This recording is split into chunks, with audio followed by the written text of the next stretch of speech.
এই শাহরুখ খান চাইটা কি বলতো? প্রথমত আমার শহরে কলকাতায় টিম বানালো, সেই টিমে আমাকে কিছুদিন খেলিয়ে আমাকে আবার চক্রান্ত করে বারও করে দিল।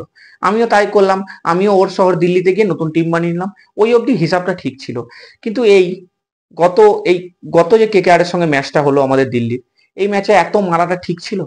আমরা দুটো পয়েন্টের জন্য তো খেলতে এসেছিলাম। এই দাদাগিরির ম্যানেজমেন্টে কে কে আছো, এ সব কটাকে রাখো তো, এই শাহরুখ খান, রাসেল ফাসেল, নারিন, রিঙ্কু যাদেরকে আছে সব কটাকে দাদাগিরিতে রাখো। ওদেরকে 2 পয়েন্টের মর্ম আজকে বুঝাচ্ছি। আমাদের দিল্লিকে 2 পয়েন্ট দিল না তো, ওদেরকে সব দিচ্ছি। সব বাংলায় গুগলি দেওয়া হবে, ওই নন বেঙ্গলি যারা আছে না সবকে বাংলায় গুগলি দেবো শাহরুখ খানকে, দেখি কি করে খেলে। তারপরে আমি যখন বিসিসিআই এর প্রেসিডেন্ট ছিলাম না, আমার তখনই বোঝা উচিত ছিল এই কে কে আর টিমটাকে যদি তখনই আমি বাদ দিয়ে দিতাম না আইপিএল থেকে, তাহলে এতদিন এই সর্বনাশটা আমারও করতে পারতো না। ভাই আমার বিরুদ্ধে আইপিএল এর সব থেকে হাইস্ট রান করে দিল আমার টিমের বিরুদ্ধে। খুব বড় ভুল করে দিলাম আমি। কেকেআর কে তখনই আমার বাদ দিয়ে দেওয়া উচিত ছিল। দুধ দিয়ে কাল ছাপ পুষছিলাম আমি। হ্যাঁ জয় শাহ বলছো তো? হ্যাঁ হ্যাঁ, ভালো আছে তো? হ্যাঁ, একটা উপকার দরকার ছিল। বলছি ওই শাহরুখ খানের যেরকম ওয়াংখাড়ে স্টেডিয়ামে ঝামেলা করার জন্য ঢোকা ব্যান আছে, সেরকম কোনোভাবে আমাদের এই দিল্লি স্টেডিয়ামে ওকে ব্যান করা যাবে? মানছি ভাই, তোরা এত কোটি টাকা দিয়ে মিচেল স্টার্ককে কিনেছিস, কিন্তু আমাদের ঋষভ পান্ট এই কিছুদিন আগে অ্যাক্সিডেন্ট হয়েছিল, ওর পায়ের দিকটা এখনো ব্যথা আছে।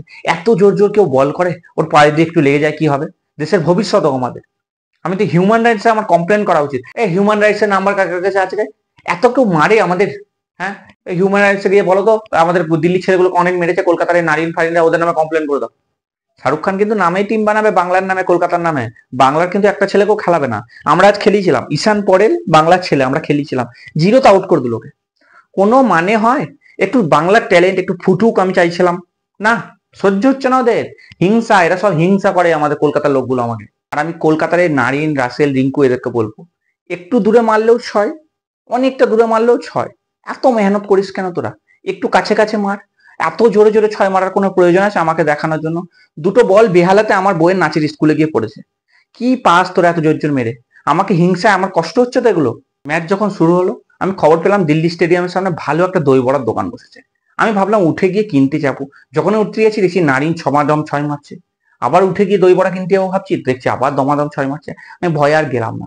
আমি ভাবলাম যখন সেকেন্ড ইনিংসে আমাদের দিল্লি টিম ব্যাট করবে তখন আমি যাবো নিশ্চিন্তে গিয়ে দই বড়া খেয়ে আসবো। বাস, সেকেন্ড ইনিংসে আমি উঠে গিয়ে দই বড়া খেতে গেছি, এসে দেখছি 6টা উইকেট পড়ে গেছে। ওইটুকু টাইমের মধ্যে আমি দুটো দই বড়া খেয়েছিলাম। দুটো দই বড়া খেতে খেতে দিল্লির কোনোদিন 6টা উইকেট পড়ে? ওদেরকে ব্যাটের অভিনয় করার জন্য কিনিনি, ব্যাট করার জন্য কিনেছিলাম।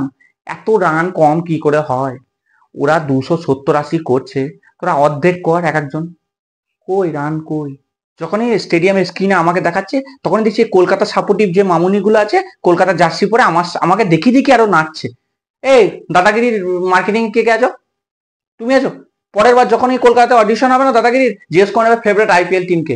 কেউ যদি বলে দেয় কে কে আর আমার ফেভারিট টিম, তাকে তো দাদাগিরিতে ঢোকাই হবে না, উল্টে তাকে ওখানে নীল ডাউন করে রাখবে।